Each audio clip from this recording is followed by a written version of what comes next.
Autobiography of a Yogi by Paramhansa Yogananda. I became it, and it became me. There was no choice but to let the book change my life completely. I felt a calling to read it. I knew this was what I had been searching for. It showed me how to live a life full of meaning.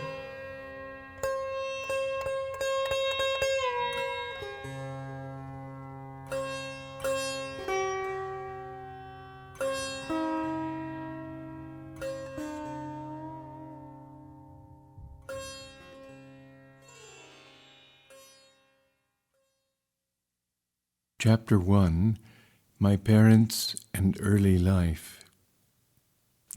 The characteristic features of Indian culture have long been a search for ultimate verities and the concomitant disciple-guru relationship. My own path led me to a Christ-like sage whose beautiful life was chiseled for the ages. He was one of the great masters who are India's sole remaining wealth. Emerging in every generation, they have bulwarked their land against the fate of Babylon and Egypt.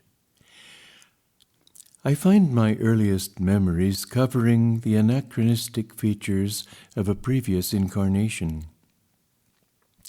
Clear recollections came to me of a distant life, a yogi amidst the Himalayan snows.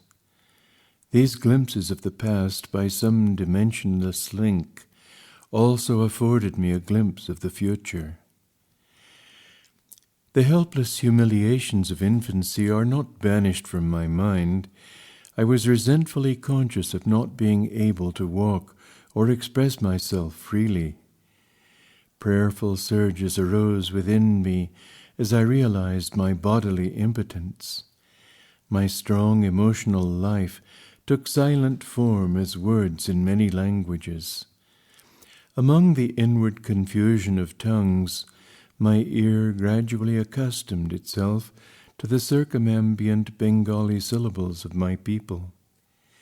The beguiling scope of an infant's mind, adultly considered limited to toys and toes. Psychological ferment and my unresponsive body brought me to many obstinate crying spells. I recall the general family bewilderment at my distress. Happier memories, too, crowd in on me, my mother's caresses, and my first attempts at lisping phrase and toddling step. These early triumphs, usually forgotten quickly, are yet a natural basis of self-confidence. My far-reaching memories are not unique.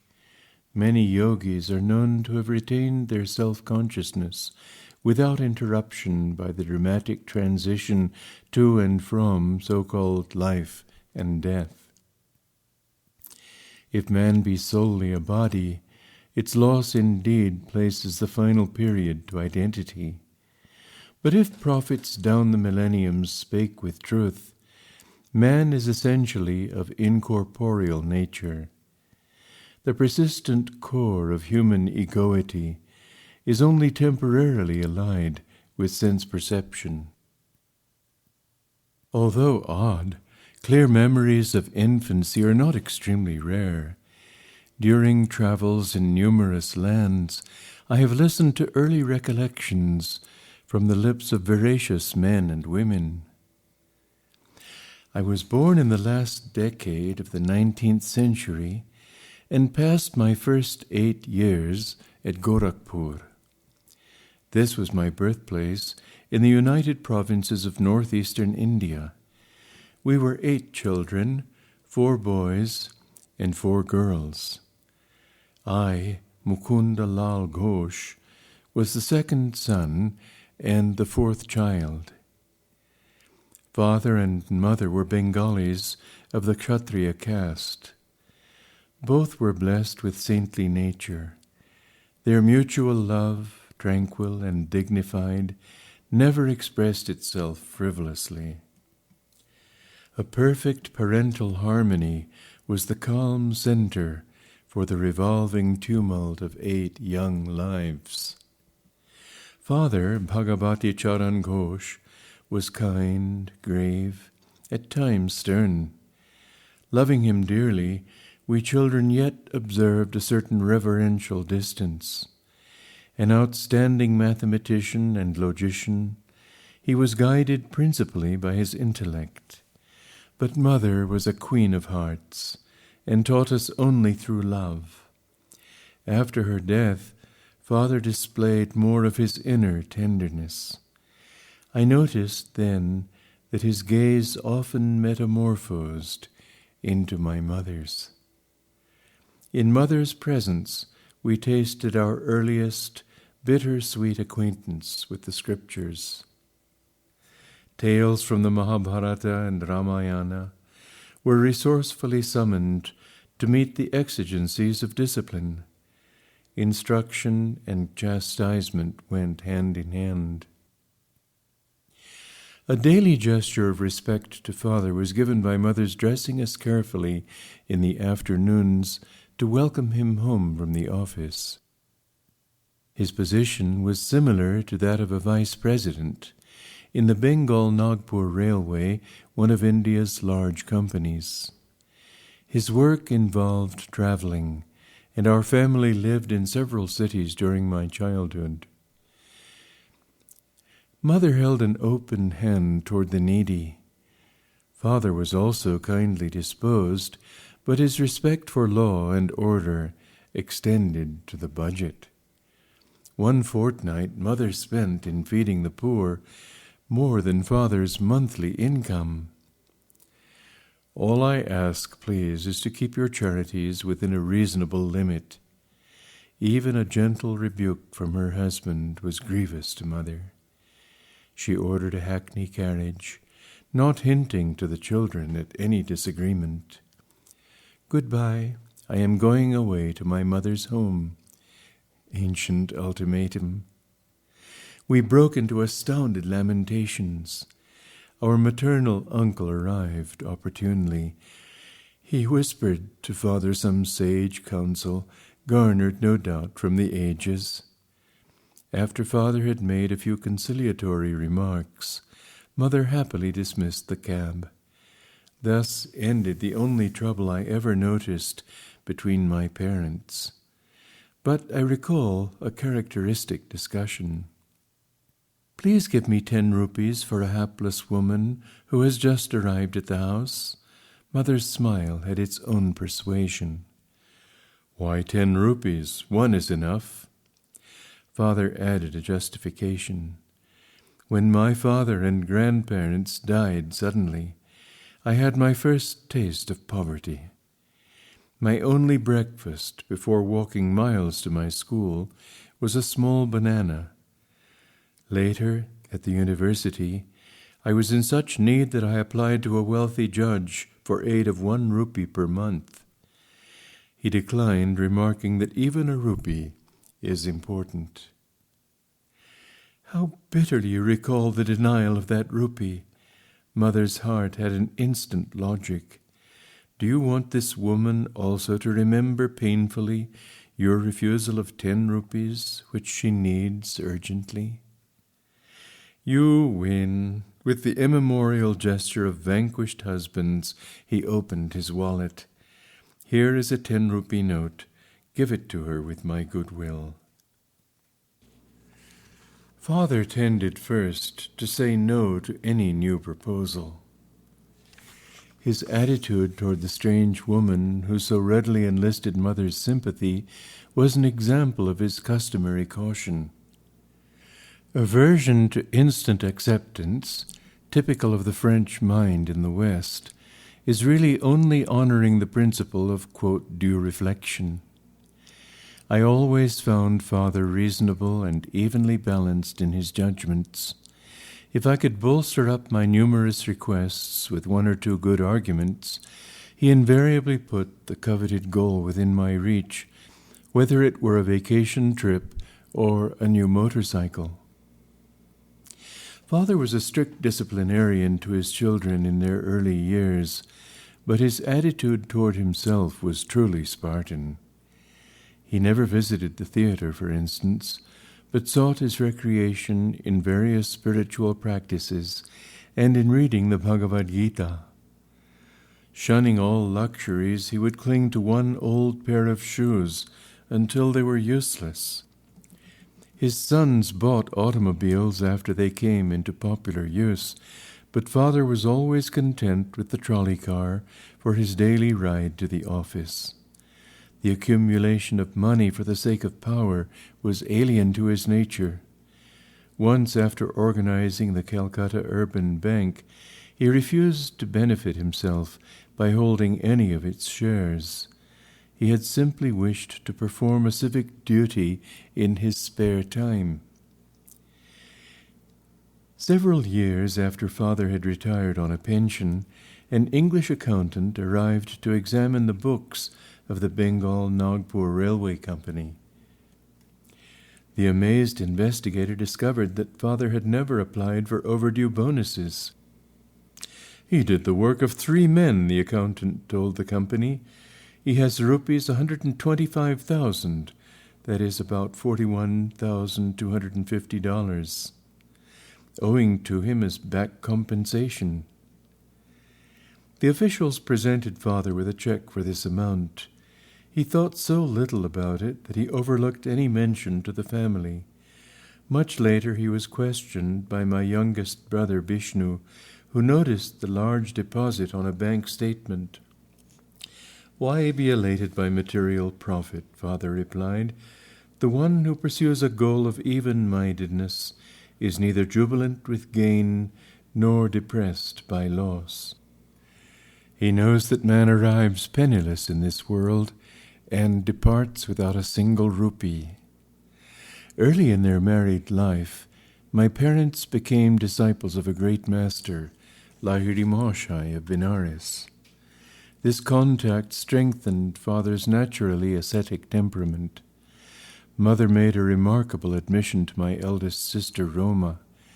"Your father and myself lived together as man and wife only once a year for the purpose of having children."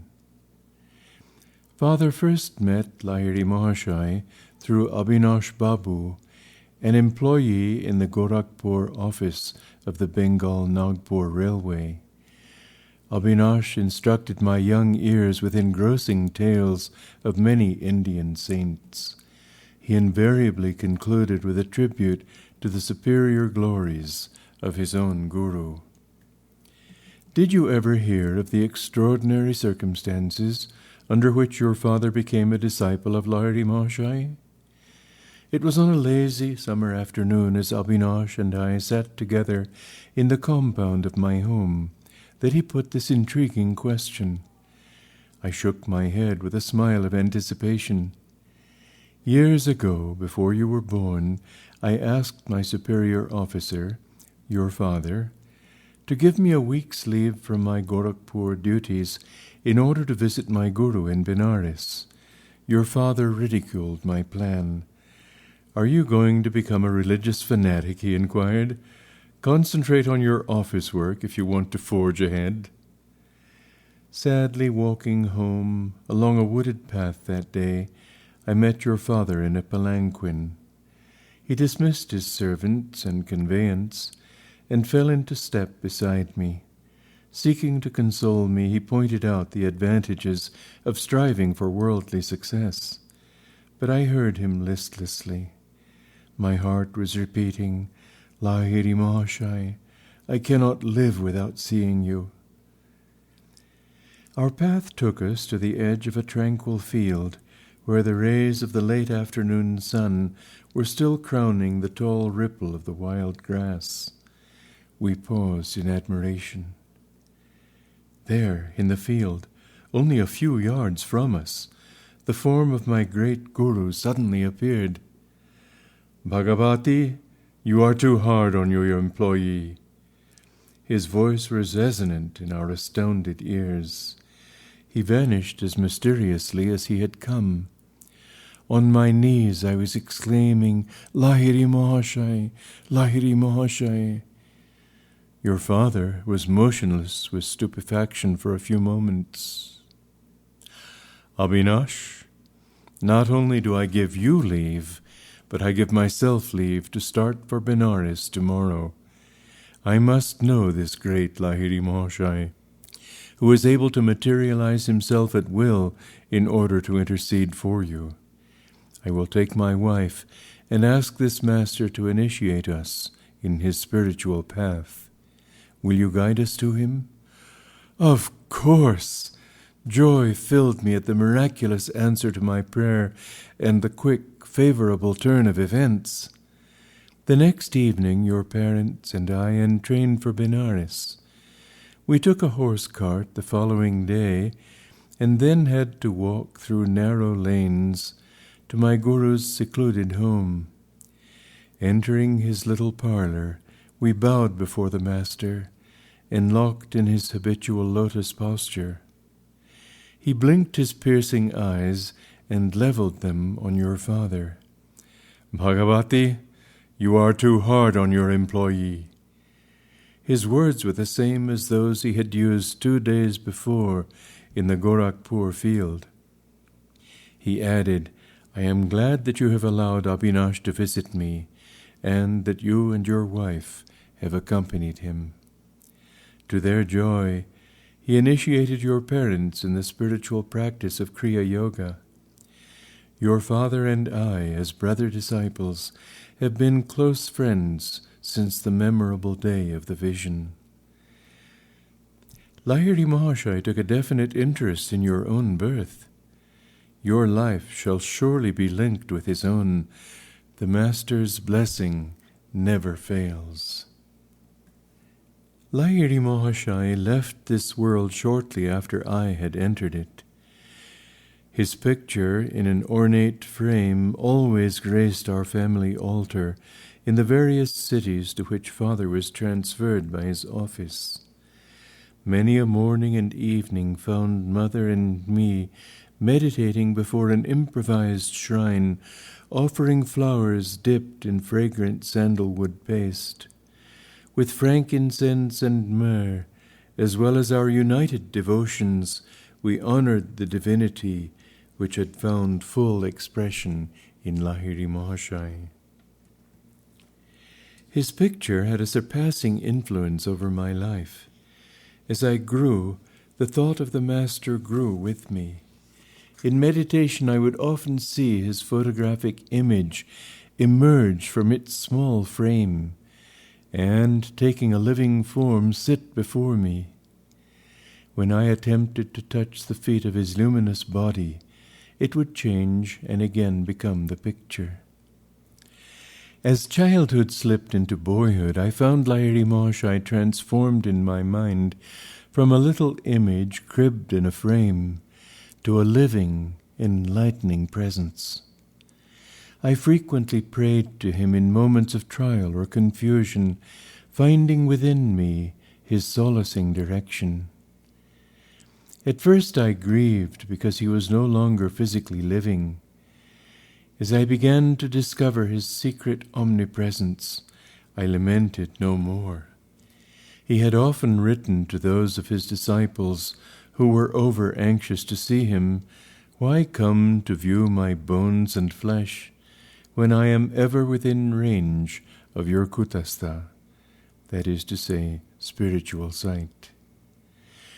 I was blessed about the age of 8 with a wonderful healing through the photograph of Lahiri Mahashai. This experience gave intensification to my love. While at our family estate in Ichapur, Bengal, I was stricken with Asiatic cholera. My life was despaired of. The doctors could do nothing. At my bedside, Mother frantically motioned me to look at Lahiri Mahashai's picture on the wall above my head. Bow to him mentally.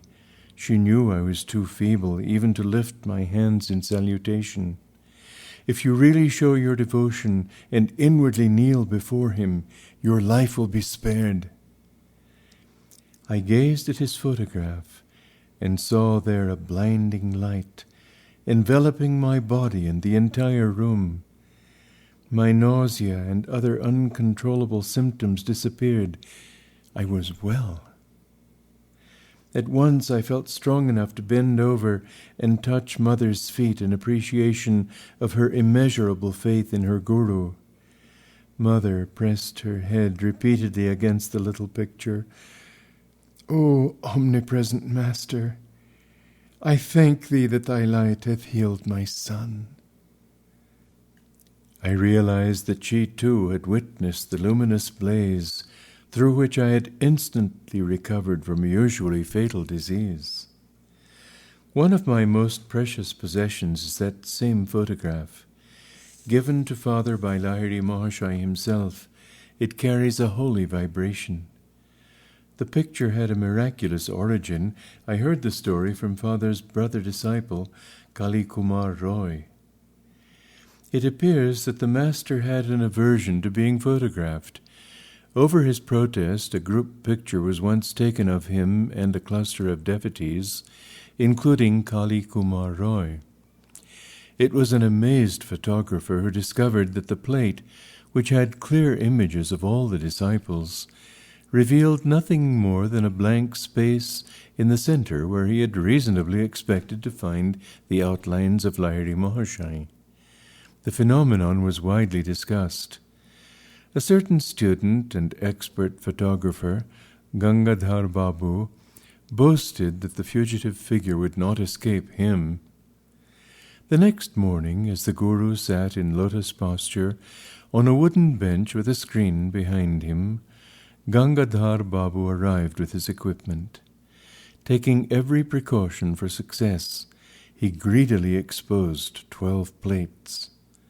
On each one he soon found the imprint of the wooden bench and screen, but once again the Master's form was missing.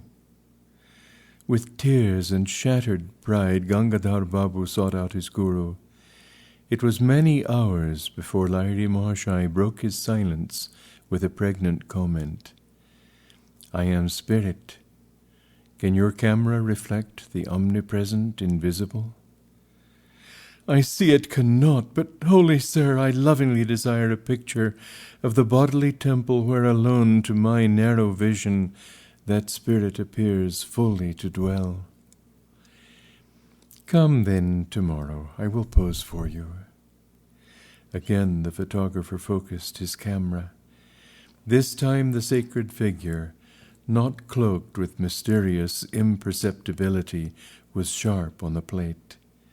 The Master never posed for another picture, at least I have seen none. The photograph is reproduced in this book. Lahiri Mahashai's fair features, of a universal cast, hardly suggest to what race he belonged. His intense joy of God communion is slightly revealed in a somewhat enigmatic smile. His eyes, half open to denote a nominal direction to the outer world, are half closed also. Completely oblivious to the poor lures of the earth, he was fully awake at all times to the spiritual problems of seekers who approached for his bounty. Shortly after my healing through the potency of the Guru's picture, I had an influential spiritual vision. Sitting on my bed one morning, I fell into a deep reverie. What is behind the darkness of closed eyes? This probing thought came powerfully into my mind. An immense flash of light at once manifested to my inward gaze. Divine shapes of saints, sitting in meditation posture in mountain caves, formed like miniature cinema pictures on the large screen of radiance within my forehead. "Who are you?" I spoke aloud. "We are the Himalayan yogis." The celestial response is difficult to describe. My heart was thrilled. "Ah, I long to go to the Himalayas and become like you." The vision vanished, but the silvery beams expanded in ever-widening circles to infinity. "What is this wondrous glow?" "I am Ishwara. I am light. The voice was as murmuring clouds. I want to be one with thee. Out of the slow dwindling of my divine ecstasy, I salvaged a permanent legacy of inspiration to seek God. He is eternal, ever-new joy. This memory persisted long after the day of rapture. Another early recollection is outstanding, and literally so, for I bear the scar to this day. My elder sister Uma and I were seated in the early morning under a neem tree in our Gorakhpur compound. She was helping me with a Bengali primer. What time I could spare my gaze from the nearby parrots eating ripe margosa fruit. Uma complained of a boil on her leg and fetched a jar of ointment. I smeared a bit of the salve on my forearm. "Why do you use medicine on a healthy arm?" "Well, sis, I feel I am going to have a boil tomorrow. I am testing your ointment on the spot where the boil will appear." "You little liar!" "Sis, don't call me a liar until you see what happens in the morning." Indignation filled me. Uma was unimpressed and thrice repeated her taunt. An adamant resolution sounded in my voice as I made slow reply.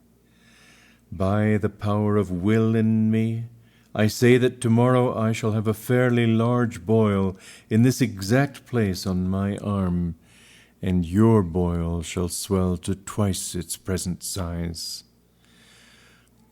Morning found me with a stalwart boil on the indicated spot. The dimensions of Uma's boil had doubled. With a shriek, my sister rushed to Mother. "Mukunda has become a necromancer." Gravely, Mother instructed me never to use the power of words for doing harm. I have always remembered her counsel and followed it. My boil was surgically treated. A noticeable scar left by the doctor's incision is present today.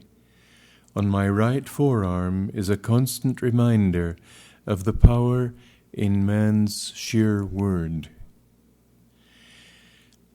Those simple and apparently harmless phrases to Uma, spoken with deep concentration, had possessed sufficient hidden force to explode like bombs and produce definite, though injurious, effects.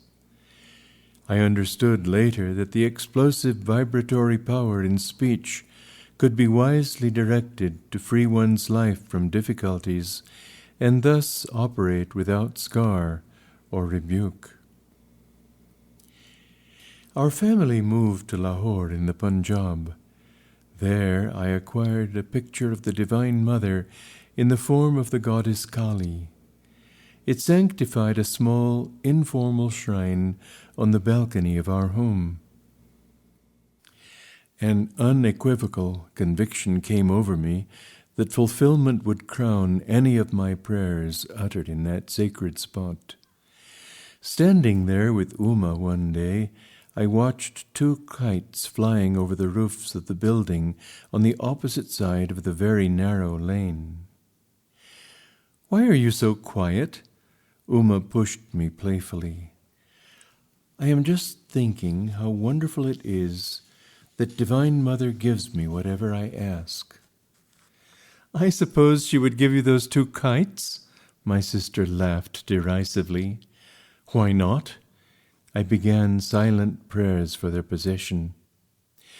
Matches are played in India with kites whose strings are covered with glue and ground glass. Each player attempts to sever the string of his opponent. A freed kite sails over the roofs. There is great fun in catching it. Inasmuch as Uma and I were on the balcony, it seemed impossible that any loosed kite could come into our hands. Its string would naturally dangle over the roofs. The players across the lane began their match. One string was cut. Immediately the kite floated in my direction. It was stationary for a moment. Through sudden abatement of breeze, which sufficed to firmly entangle the string with a cactus plant on top of the opposite house. A perfect loop was formed for my seizure. I handed the prize to Uma. "It was just an extraordinary accident and not an answer to your prayer. If the other kite comes to you, then I shall believe." Sister's dark eyes conveyed more amazement than her words. I continued my prayers with a crescendo intensity. A forcible tug by the other player resulted in the abrupt loss of his kite. It headed toward me, dancing in the wind. My helpful assistant, the cactus plant, again secured the kite string in the necessary loop by which I could grasp it. I presented my second trophy to Uma. "Indeed, Divine Mother listens to you. This is all too uncanny for me." Sister bolted away like a frightened fawn.